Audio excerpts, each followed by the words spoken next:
Hey guys, back again with another video. I'm going to do a video about 10 things I think Ford should change about the 2018 and up Mustang. After driving almost 9,000 miles, I have noticed a few things that I did not like. Actually, I've also owned quite a few different cars, so I do have a lot to compare to. Mainly, I guess my last car was a 2009 CTSV, which had a lot of luxurious options and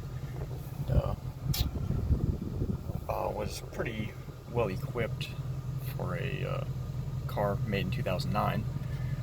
But I'll go ahead and get started about the 10 things I think Ford should change about the 2018 Mustang. First one you're going to notice, in a second here. I'll let this guy drive by here.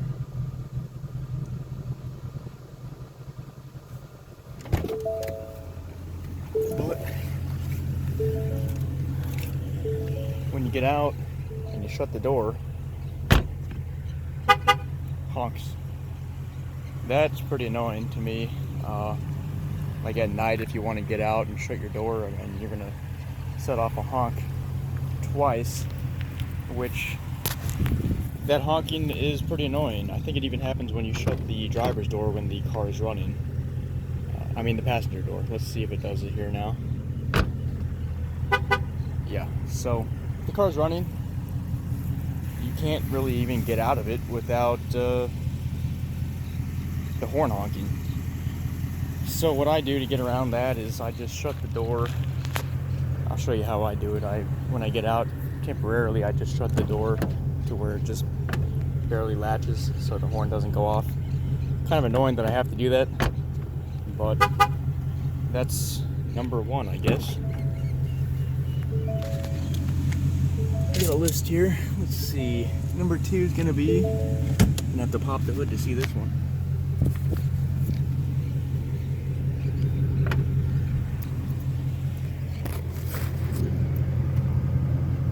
Yeah, this one's really annoying right now.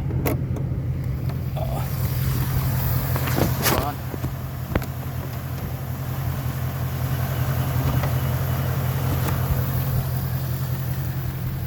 All right. Yep, number two right here.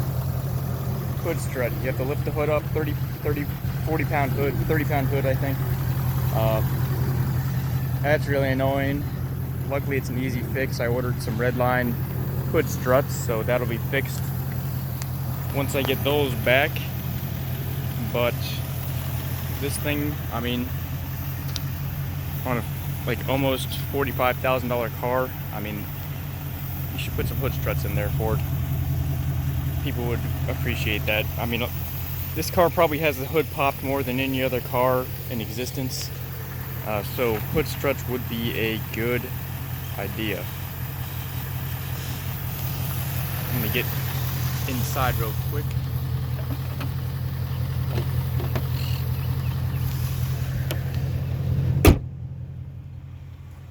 Yeah, it's about 91 degrees out right now, so it's gonna get pretty hot out here.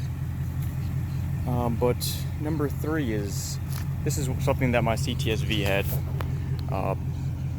It's proximity lock. It's like it automatically locks when you walk away from the car. That was an awesome feature that the CTSV had that the Mustang does not have. Obviously the car can detect if the key is inside or close enough to open the door, so there should be a way to be able to set it to automatically lock when you walk away from the car. That would be a great feature if Ford added that. Let's see here. Number four is, you just saw the engine there. It has no engine cover on it. The engine cover is hideous. But even, with the engine cover off, it's not really a clean looking engine bay. They should have had a better engine cover, or at least some valve covers on this car, but valve covers can't fit on the 18s, so right now there's not really any options to get the engine looking better without some huge cover on it. So that's number 4. Number 5 is changing the oil is super messy and not easy to do yourself on this car. One problem about these cars is the engine drain plug. The drain hole is enormous. The oil is thin and it comes out extremely fast. I mean, most drain pans can't even handle how fast the oil comes out of these cars. And it has tin quarts, so I mean, I've seen some nightmare oil changes on YouTube. Michael Mack and Xander 13 and his wife had a really messy oil change, but I mean, it's almost unavoidable with these cars. And plus the oil filter's on a slant. I mean, you can't, it's not vertical. A CTSV had none of these engine under tray covers, or it was super easy to drain the oil, super easy to put a new filter in. I mean, like almost zero mess on the CTSV, but this one is going to make a mess every time. So that's number 5. Number 6 is something that I did miss from my CTSV. It's just something that the CTSV had that I think every modern car should have. This is especially important living in Florida. It is auto wipers. Right now we do not have auto wipers. I don't even think it's an option. So when it starts raining, you have to switch your wipers on, and when the rain changes from like a drizzle to a pour, you got to change the wiper setting. You have to keep messing with your wipers the whole time in the rain. Like if you're on the highway, you're having to concentrate, you have to change your wipers, you got to do all this stuff that I didn't have to worry about in my CTSV. I just kept driving, didn't have to change a single thing. Drive through 10 rainstorms and wipers would just do their thing properly. It seems like that would be easy to add. We have the sensor here. I think that's for the headlights, but if they had one right next to it for the wipers, a wiper sensor, that would be perfect. I mean, I don't think anyone complains about automatic wipers. I don't think it would add much cost. Plus, it would add safety, and people would just like the car more. So, Ford should add auto wipers. I mean, I think that should actually just be like a mandatory thing on cars these days, just like a safety feature, so people don't mess with their wipers in the middle of a rainstorm. You know, they're trying to figure out how to do the wipers while they're driving 60 miles an hour through a rainstorm. It's not too safe.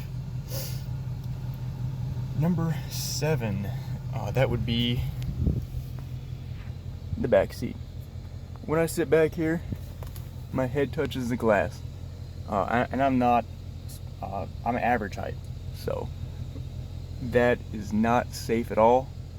If I got hit, if I was sitting back here, if anyone over like 5'7" was sitting back here and we got rear-ended, their head would crush against that glass, probably break the glass. If it doesn't break the glass, it'd probably break their neck. So the back seat's actually like a dangerous thing in these cars. Super small, almost useless, but if you have like little kids, they could fit back there. Girls below about 5'4" can fit back there relatively comfortably, but above 5'7" or like above 5'5", I would say it's just dangerous. So I mean, I don't even know how they should somehow have made a little bit more headroom back there so your head doesn't, like, you don't break your neck when you get rear-ended. I mean, it's not safe or not good for Ford to have that small of a back seat, I think.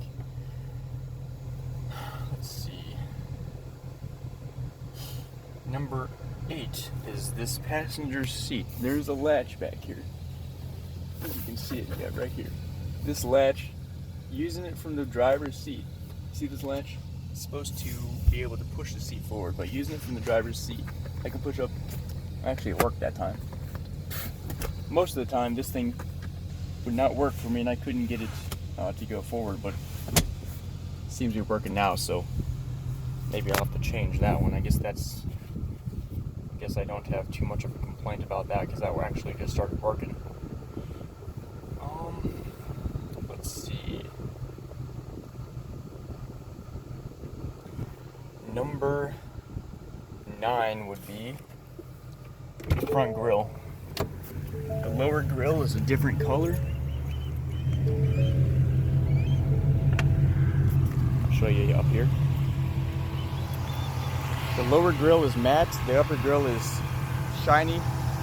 That makes no sense to me. You can see this one is like a matte finish and this is shiny, so why did Ford do that? I do not know. That's one complaint. I mean, it's not too noticeable. Small complaint, but come on, just Ford should change that, you know, and get that matching at least.